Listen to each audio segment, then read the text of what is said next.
ਸਿਆਸਤ ਵਪਾਰ ਧਰਮ ਅਤੇ ਫਿਲਮ ਜਗਤ ਦੇ ਨਾਲ ਹੁਣ ਕੈਨੇਡਾ ਅਤੇ ਅਮਰੀਕਾ ਦੀ ਹਰ ਵੱਡੀ ਖਬਰ ਦੇ ਲਈ ਹੁਣੇ ਡਾਊਨਲੋਡ ਕਰੋ ਦੇਸ਼ ਦੀ number 1 news app Dainik Savera Times.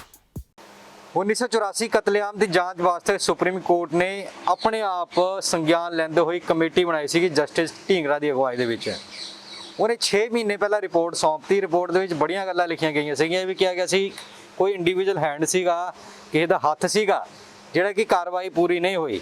6 ਮਹੀਨੇ ਹੋ ਗਏ, ਸਰਕਾਰਾਂ ਨੂੰ ਐਕਸ਼ਨ ਲੈਣਾ ਚਾਹੀਦਾ ਸੀ ਰਿਪੋਰਟ ਤੇ ਕਿ ਕੌਣ ਹੈ ਉਹ ਬੰਦਾ, ਕਿਆ ਨਹੀਂ ਹੈ। ਕਈ ਐਸੇ ਮਾਮਲੇ ਨੇ ਕਿ ਪੂਰੇ FIR ਹੀ ਗਾਇਬ ਹੋ ਗਈਆਂ ਨੇ, ਹਾਲੇ ਤੱਕ ਕੋਈ ਉਹਦੇ ਤੇ ਐਕਸ਼ਨ ਨਹੀਂ ਹੋਇਆ। ਇਹਨੂੰ ਲੈ ਕੇ ਹੁਣ RP ਸਿੰਘ ਹੋਰਾਂ ਨੇ ਹੋਮ ਮਿਨਿਸਟਰ ਸਾਹਿਬ ਨੂੰ चिट्ठी लिखी है, ਉਹਨਾਂ ਨਾਲ ਗੱਲਬਾਤ ਕੀਤੀ है। क्या कुछ ਮੰਗ ਹੋਈ है, क्या कुछ ਭਰੋਸਾ ਮਿਲਿਆ है? RP जी ਮੇਨ ਮੰਗਾ ਦੱਸੋ ਕੀ ਤੁਸੀਂ ਮੰਨਿਆ? देखो बड़ी मुश्किल नाल जस्टिस ढींगरा कमेटी ने अपनी रिपोर्ट दी, कमीशन अपनी रिपोर्ट दी। वो रिपोर्ट जनवरी के महीने च सरकार को चले गई, कोर्ट चले गई और कोर्ट भारत सरकार ने उस रिपोर्ट को एक्सैप्ट कर लिया। सरकार के वकील ने कहा कि रिपोर्ट को एक्सैप्ट कर लें। जब कोई रिपोर्ट एक्सैप्ट कर ले तो उत्ते फिर एक्शन टेकन रिपोर्ट सबमिट करनी पैंती है कि असी रिपोर्ट आ गई और रिपोर्ट कुछ गल्लां आखियां गई, उस गल्लां ते सरकार ने की एक्शन लिता, ये सरकार नूं उत्ते एक्शन टेकन रिपोर्ट देनी पेगी कोर्ट नूं। मेरा कहना 6 महीने हो गए, जनवरी च रिपोर्ट आई थी, जून निकल गया, जुलाई शुरू हो गया। मैं जून के महीने भारत सरकार नूं 18 जून से भारत सरकार नूं चिट्ठी लिखी थी और मैं रिवील की, मैं लोगों को पता लगे। असी आख्या बई और रिपोर्ट जो जो आख्या 3 चीज़ां बड़िया, 3-4 चीज़ां बड़िया जी जानकारी आनी जरूरी है। एक चीज़ कि उस वेले पुलिस ने कितना कार्रवाई की, कभी होया नहीं कि 500 मर्डर केस से एको FIR होए, कभी होया नहीं। वो 500 केस से एक शूरवीर सिंह इंस्पैक्टर का नाम भी लिता और यह भी दसिया कि बाद उन्होंने यदा नाम भी दिता गया, शूरवीर सिंह नूं बाद ACP बनाता गया। ਜਿਹੜੇ ਬੰਦੇ ਨੇ 500 ਮਰਡਰ ਕੇਸ ਦੀ ਇੱਕ FIR ਦਰਜ ਕੀਤੀ। ਉਸ ਤੋਂ ਬਾਅਦ ਉਹ ਮਾਮਲਾ ਕੋਰਟ 'ਚ ਗਿਆ।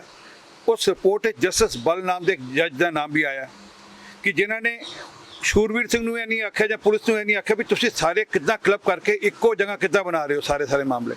ਇਹ ਗੱਲ ਨਹੀਂ ਆਖੀ, ਇਹਦੇ ਬਾਰੇ ਕੋਈ ਗੱਲ ਨਹੀਂ ਕੀਤੀ ਬਈ ਤੁਸੀਂ ਕਿੱਦਾਂ ਕਰ ਰਹੇ ਹੋ। ਔਰ ਇਹ ਵੀ ਨਹੀਂ ਪੁੱਛਿਆ ਕਿ ਇਹਦੀ ਕੋਈ ਜਾਂਚ ਪੜਤਾਲ, ਕੋਈ ਸਾਇੰਟੀਫਿਕ ਜਾਂਚ ਪੜਤਾਲ ਹੋਈ ਨਹੀਂ ਹੋਈ। कोई यदि सिर्फ तुसी एक रिपोर्ट दर्ज करती, एक FIR दर्ज कर दी और सारे लोग जिन्हें जेह्ड़े क्रिमिनल जिन्हें खिलाफ केस बनता ही सब दे सब बरी करते।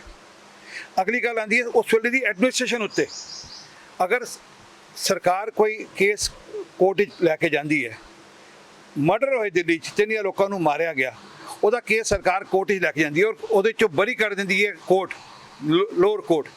तो क्या सरकार की जिम्मेवारी नहीं सी कि उन्होंने उतनी कोर्ट च लैके जाते, उन्होंने कंटेस्ट करते, पर एडमिनिस्ट्रेशन ने उस वे यह भी नहीं किया। इस सारे चलते जस्टिस ढींगरा ने इंडिकेट किया कि इस सारे के पिछे किधर कोई इनविजिबल हैंड है। नहीं तो पुलिस, जुडिशरी, सरकार कंप्रोमाइज़ नहीं कर सकती। जस्टिस मुरलीधर जिन्होंने संजन कुमार को सज़ा सुनाई, उन्होंने भी आख्या कि उस वेले की स्टेट ਦੀ ਇਨਵੋਲਵਮੈਂਟ ਹੈ।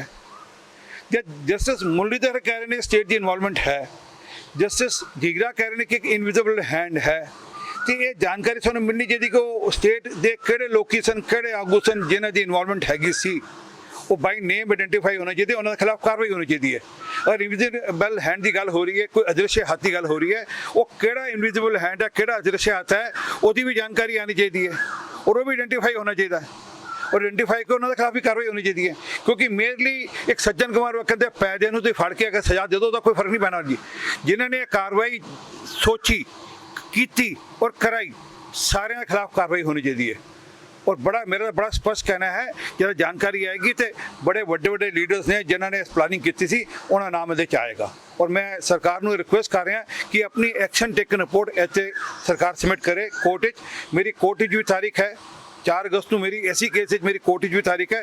मैं अपेक्षा करता कोर्ट भी कार्रवाई करेगी और सरकार भी इतने कार्रवाई करेगी। और एक गल भी है कि तुसी BJP ਦੀ ਸਰਕਾਰ ਹੈ, NDA ਦੀ ਸਰਕਾਰ ਹੈ, ਤੁਸੀਂ BJP ਦੇ ਏਡੇ ਵੱਡੇ ਨੇਤਾ ਹੋ, ਮਤਲਬ ਤੁਹਾਡੀ ਸਰਕਾਰ ਦੇ ਵਿੱਚ ਐਕਸ਼ਨ ਨਹੀਂ ਹੋ ਰਿਹਾ। नहीं मैं हाले नहीं कह सकता कि एक्शन हो, मैंने पता नहीं क्योंकि कोर्ट की तारीख है, उत्थे सरकार अपनी रिपोर्ट सबमिट करेगी। जब मेरी चिट्ठी तक कोई सरकार सिस्टम में टाइम लग जाए कार्रवाई होंदे, पर मैंने अपेक्षा है कि सरकार ऐसे एक्शन जरूर करेगी। कोई सरकार से मैंडेटरी भी है ਲੀਗਲੀ ਵੀ ਬਾਈਂਡਿੰਗ ਹੈ ਸਰਕਾਰ ਉੱਤੇ ਕਿ ਉਹਨਾਂ ਨੂੰ ਇੱਥੇ ਐਕਸ਼ਨ ਟੇਕਨ ਰਿਪੋਰਟ ਆਪਣੀ ਦਿਖਾਣੀ ਪਏਗੀ। ਮੈਂ ਅਪੇक्षा ਕਰਦਾ ਸਰਕਾਰ ਇੱਥੇ ਕਾਰਵਾਈ ਕਰ ਰਹੀ ਹੋਏਗੀ ਔਰ ਉਹਦੀ ਜਾਣਕਾਰੀ ਸਾਡੇ ਨਾਲ ਵੀ ਸ਼ੇਅਰ ਕਰੇਗੀ।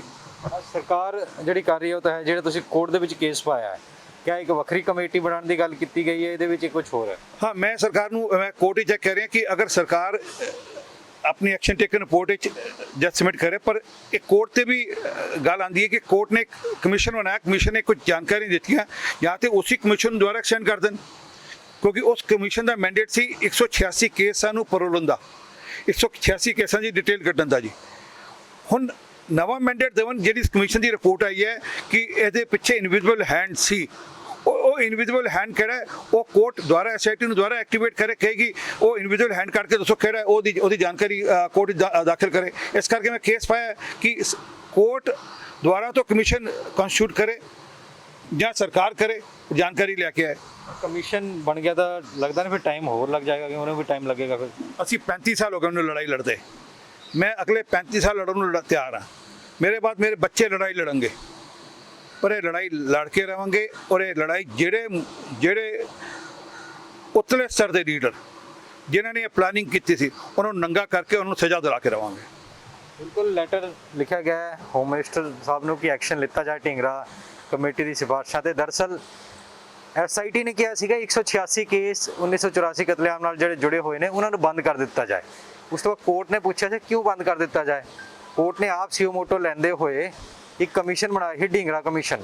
ਉਹਦੀ ਜਿਹੜੀਆਂ ਰਿਪੋਰਟਾਂ ਨੇ ਉਹਦੇ ਵਿੱਚ ਕਾਫੀ ਗੱਲਾਂ ਕਹੀਆਂ ਗਈਆਂ ਸੀ, ਉਹਨਾਂ ਤੇ ਸਰਕਾਰ ਐਕਸ਼ਨ ਲਵੇ, ਇਹ ਹੁਣ ਮੰਗ ਕੀਤੀ ਗਈ ਹੈ।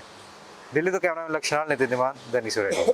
All world open challenge 17 time gold medalist Miyan Rafiq Mohammad, पंडित मौलवी बेगम तांत्रिक, इन चोरा ठग्गां तो सावधान। स्पेशलिस्ट वशीकरण, सट्टा नंबर, लव मैरिज, पति पत्नी च अनबन, विदेश च पक्का होना, कारोबार दा ना चलना, सिर्फ 31 घंटियां विच समाधान।